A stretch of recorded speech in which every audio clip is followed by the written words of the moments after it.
everybody, and welcome back to another video. In today's video, I'm going to show you how to unblock somebody on PayPal. You previously blocked a user on PayPal, but need to send or receive money from them again, you'll need to unblock them first. This video is useful for PayPal users who have blocked someone but want to restore transaction capabilities with that person. This video is going to be short, it's going to be super simple, and it's going to be straight to the point. So make sure to stick around all the way to the end to learn how to unblock somebody on PayPal.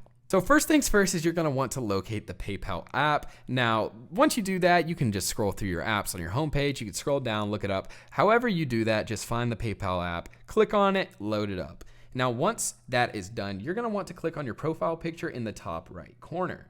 So do that and then scroll down until you see under account info and login security, hit data and privacy. It should be this little eye emoticon. So click on that. It may take a second or two to load, but once it does load, you will be able to see this blocked contacts button.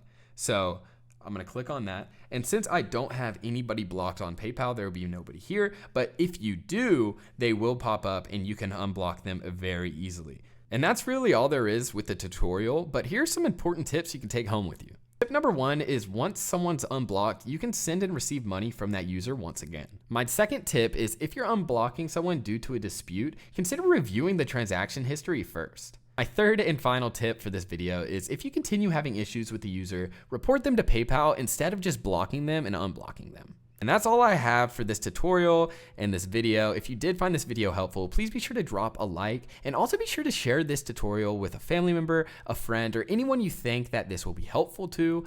And most importantly of all, be sure to hit that subscribe button and join the channel. We're doing tutorials on here constantly. And yeah, that's really all I have for you today. So peace out.